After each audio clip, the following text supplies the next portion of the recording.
Buenos días, damos comienzo a nuestro noticiero de hoy con las novedades impositivas y previsionales de la semana, arrancando ya con el mes de agosto. Los temas que vamos a estar viendo hoy, por un lado tenemos la resolución general, la 4540, que nos habla del libro de IVA digital. Vamos a estar hablando un poquito más sobre ajuste por inflación impositivo.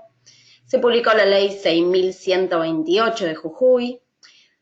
También está la resolución general 4538, que esta es la que establece una prórroga para precio de transferencia. La resolución general 5434, la resolución 2274, la resolución general 4537 y la 4538, la resolución 3028 y por último la resolución general 1538 y la 1539. Ya arrancando con nuestro primer tema de la semana, como dijimos recién, la resolución general 4540, que nos habla del libro de IVA digital. Bueno, en este caso lo que se hizo fue poner en funcionamiento este libro de IVA digital, que se va a poner en funcionamiento antes de diciembre de este año, y también habla la resolución de la declaración jurada preparada por el mismo organismo, o sea, por AFIP, también se quiere llevar a cabo en el 2020. Lo que sí va a ser puesto a disposición, muy probablemente, en el domicilio fiscal electrónico de cada contribuyente. Entonces se va a poner a disposición del contribuyente la información sobre qué facturas electrónicas emitió y cuáles fueron las que recibió, llegando de esta forma como a una liquidación de IVA preparada por AFIP, o sea, una liquidación pro forma, para que el contribuyente pueda aceptarlo o, en su caso, realice los ajustes que crea necesarios. Esta resolución que instrumenta este libro digital, si bien es publicada este mes, a disposición del contribuyente se va a poner recién a fin de año. El fin de la norma es que el libro digital lo que hace es que cuando se emiten las facturas electrónicas y se reciben facturas electrónicas, a fin de mes tiene que tener un registro de compras y ventas donde nos vuelven a informar qué facturas son las que fueron emitidas.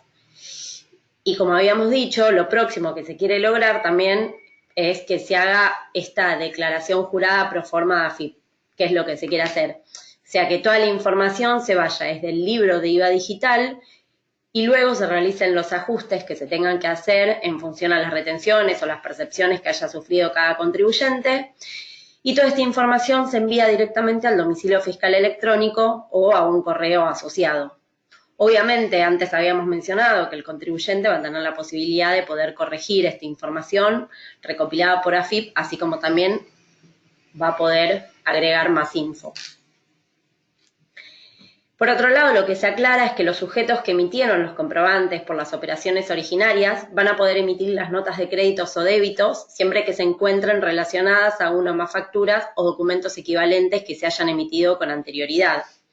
Las notas de crédito y débito van a tener que cumplir los requisitos y las formalidades exigidas para los comprobantes emitidos por las operaciones que las originan, debiendo ser emitidas dentro de los 15 días corridos de producido el hecho que va a requerir esta documentación y tendrán que identificar en estos documentos las operaciones y documentos comerciales que originan los ajustes que vayan a corresponder.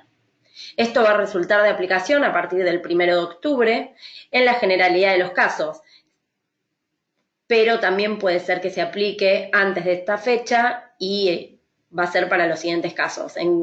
Nos dice la resolución, por operaciones que deban documentarse conforme al régimen de factura de crédito electrónica MIPYMES. En este caso resultan de aplicación las fechas previstas para la emisión de dichos comprobantes.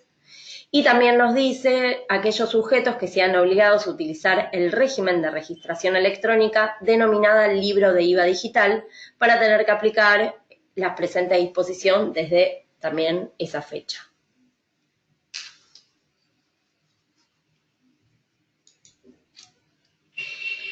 Vamos a seguir hablando ahora un poquito de lo que es el ajuste por inflación impositivo, que habíamos concluido también ese tema la semana pasada. Y recordando un poco, teníamos que la ley 27.430 de la reforma tributaria de diciembre del 2017 había previsto la aplicación del ajuste por inflación. Pero también habíamos hablado que la ley 27.468 de diciembre del año pasado establecía que su aplicación se iba a dar cuando los 12 meses del ejercicio la inflación no supere un acumulado anual del 55%. Pero que habíamos dicho también que en los cierres de abril, mayo y junio de este año la inflación acumulada ya superó este porcentaje, por lo tanto va a ser obligatorio este ajuste en el impuesto a las ganancias, tanto ya sea positivo como negativo. En definitiva, ¿en qué consiste este ajuste por inflación? Para hacer como un repaso, y ya que estamos lo decimos, va a consistir en determinar un resultado por exposición a la inflación de activos y pasivos que se va a tener que separar en dos partes. Por un lado, va a haber un ajuste estático que va a estar basado en los valores impositivos de activos y pasivos que la ley considera computables, es decir, todos aquellos que no son calificados como no computables al inicio del ejercicio que se liquida, afectados por la variación de precios o la inflación de todo el ejercicio, medida actualmente en base al IPC, que es el índice de precios al consumidor. La consideración de la evaluación impositiva para estos activos y pasivos va a implicar considerar el efecto de los ajustes impositivos practicados en la formulación de la declaración jurada de impuesto a las ganancias correspondiente al ejercicio anterior. Por ejemplo, si la previsión contable para deudores incobrables se consideró no deducible físicamente, la misma va a tener que adicionarse al total del activo contable, o a la inversa, si los deudores incobrables impositivos que aparezcan en el activo contable deberán restarse. Si el activo computable supera al pasivo computable, entonces el contribuyente sufrió una pérdida. Ahora, si el activo computable es inferior al pasivo computable, el contribuyente va a tener ahí una ganancia. Bueno, por otro lado, se tiene que hacer un ajuste dinámico que va a considerar las variaciones que el capital neto, que se mencionó recién en el punto 1, sufre durante el ejercicio que se va a estar liquidando, en tanto las mismas estén mencionadas en el artículo 95, inciso D de la Ley de Impuesto a las Ganancias. Estas variaciones se van a tener que clasificar en positivas, es decir, van a ser generadoras de ganancias. ¿Cuándo va a ser esto? Cuando implique reducir el capital monetario expuesto a la inflación, como ocurre cuando se adquieren bienes muebles amortizables, por ejemplo. Y va a ser negativas, es decir, generadoras de pérdidas, cuando impliquen incrementar el capital monetario expuesto a la inflación, como ocurre en el caso de la integración de aportes de capital. Entonces, la sumatoria de los importes de estos dos ajustes, tanto el ajuste estático como el ajuste dinámico, va a arrojar el ajuste por inflación. Ahora, ¿qué pasa con este ajuste de inflación?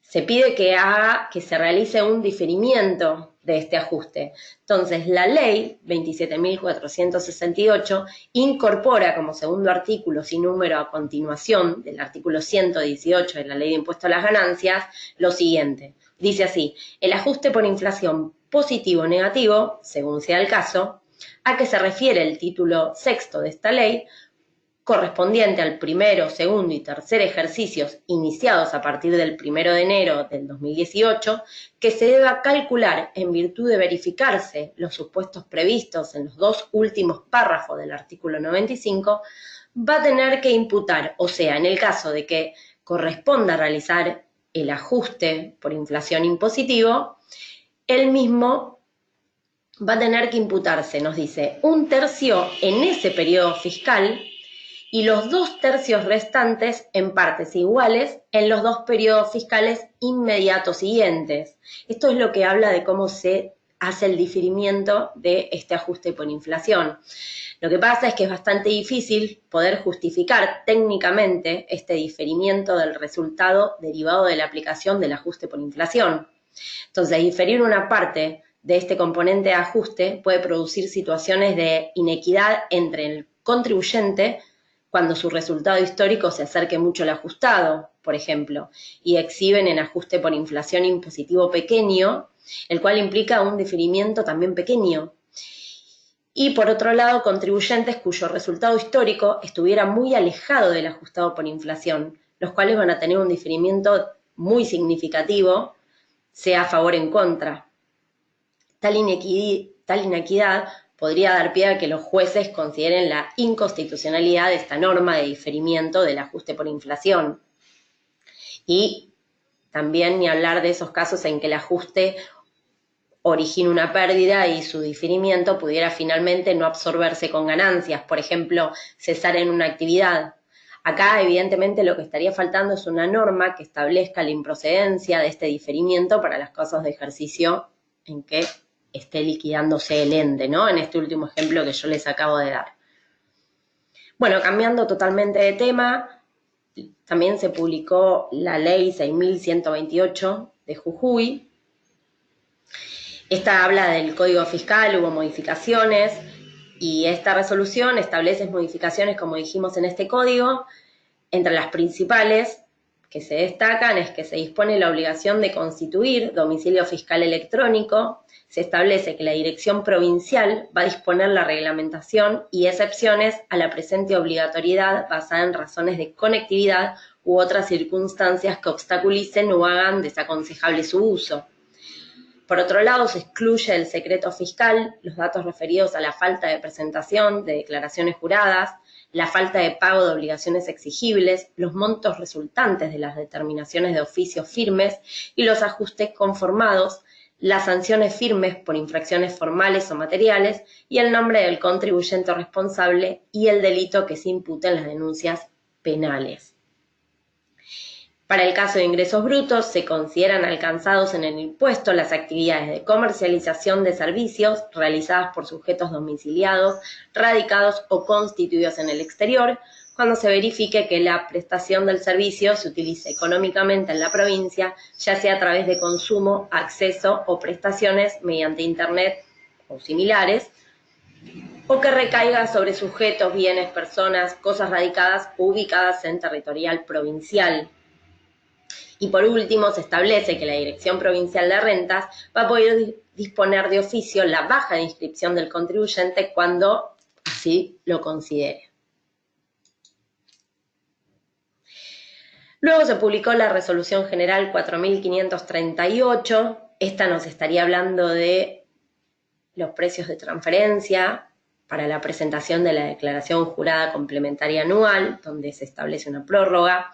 Entonces acá se comunica que la AFIP dispuso una prórroga hasta diciembre próximo el vencimiento de las declaraciones juradas de precios de transferencias, las cuales vencían originalmente ahora en el mes de agosto para los contribuyentes que cerraron su ejercicio fiscal en diciembre del año pasado, según lo había dispuesto la resolución 1122 de AFIP.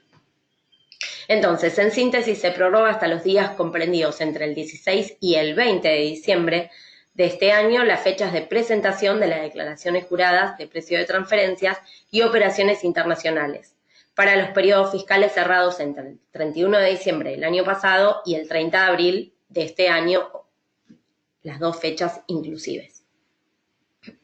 También se estima que se encuentra desarrollando AFIP un nuevo sistema web para la presentación simplificada de la declaración jurada informativa de precios de transferencias. Lo próximo que tenemos es la resolución general, la 4534. Esta resolución elimina la posibilidad de efectuar el ingreso de la tasa por actuación ante el Tribunal Fiscal de la Nación en forma bancaria, utilizando el formulario 294B. Así que ahora va a resultar obligatorio a partir de el 1 de agosto, el ingreso de esta tasa con un BEP utilizando el procedimiento de transferencia electrónica de fondos. Anteriormente, cabe aclarar que era optativo.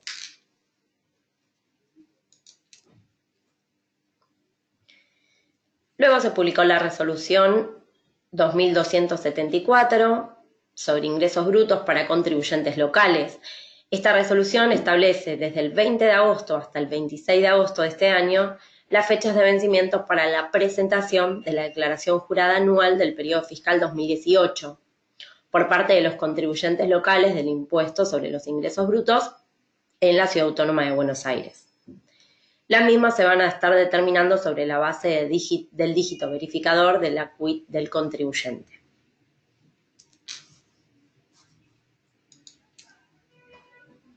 La siguiente resolución es de AFIP, la 4537. En este caso, la Ley de Presupuesto del año 2017, en su artículo 79, había dispuesto la condonación de las deudas de empresas beneficiarias del régimen de promoción industrial que se habían generado hasta el periodo fiscal 2015. ¿Cómo se habían generado? Por el usufructo de una cantidad de bonos de crédito fiscal superior a la originalmente reconocida, que hubiera sido acreditado en el marco de un proceso judicial cuyo resultado finalmente haya sido adverso a los beneficiarios de este régimen, en la medida en que dichas empresas hubieran cumplido con las obligaciones previstas en su acto particular de concesión de beneficios. Bueno, posteriormente a esto, el Ministerio de Hacienda y el Ministerio de Producción establecieron el procedimiento para poder otorgar esta condonación mediante la presentación de una declaración jurada ante la Autoridad de Aplicación Provincial, en la que tenía que constar que la empresa dio cumplimiento a sus obligaciones previstas en el acto particular de concesión de beneficios, y la AFIP es la encargada de verificar si estas empresas que solicitan este certificado de cumplimiento promocional habían sido objeto de decaimiento a estos fines tributarios. Ahora, la AFIP esto mismo lo prorroga hasta el 31 de enero del 2020, el plazo de suspensión de las ejecuciones fiscales relacionadas con las deudas susceptibles de condonación, que deben ser, obviamente, como dijimos recién, verificadas.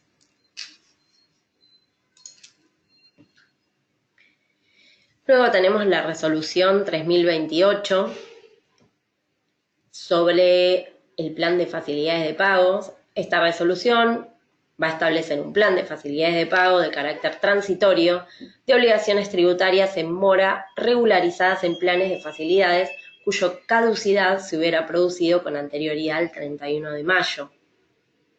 Esta adhesión se va a poder efectuar desde el 1 de agosto y hasta el 30 de noviembre, ambas fechas inclusive, y cabe aclarar que entre los conceptos excluidos de este régimen se van a encontrar las deudas que están incluidas en planes de facilidad de pago caducos de contribuyentes concursados o declarados en quiebra, y las correspondientes a los agentes de recaudación por los gravámenes retenidos o percibidos y que no fueron depositados, y también por la omisión de la retención o percepción de los que tendrían que haberlos hecho. Por último, las deudas van a poder regularizarse en hasta 60 cuotas iguales, mensuales y consecutivas, cuyo valor no va a poder ser inferior a 1.500 pesos, con un interés de financiamiento sobre los saldos del 2% mensual. Luego tenemos la resolución general de Jujuy, la 1539, también sobre ingresos brutos para los regímenes de recaudación sobre acreditaciones bancarias, y también vamos a estar hablando de la 1538, que también sería para las recaudaciones bancarias sobre ingresos brutos. Pero bueno, yendo a la 1539, la resolución lo que hace es adecuar la exclusión del régimen de recaudación sobre acreditaciones bancarias del impuesto sobre los ingresos brutos para contribuyentes comprendidos en el régimen de convenio, referida a aquellas transferencias de fondo con destino a otras cuentas donde figure como titular o cotitular el mismo ordenante de la transferencia. Y esto es aplicable a partir de este mes, a partir del 1 de agosto, dice la resolución. Y por último teníamos la 1538, donde esta resolución de ingresos brutos lo que hace es adecuar la exclusión también del régimen de recaudación sobre acreditaciones bancarias del impuesto sobre los ingresos brutos, pero para contribuyentes locales, referida a aquellas transferencias de fondos con destino a otras cuentas, donde figure como titular o cotitular el mismo ordenante de la transferencia. Y esto también, esta modificación también es aplicable a partir de este mes, es decir, a partir del 1 de agosto. Bueno, hasta acá llegamos con todas las novedades de esta semana y nos vamos a volver a encontrar, como siempre, la semana que viene. Muchísimas gracias.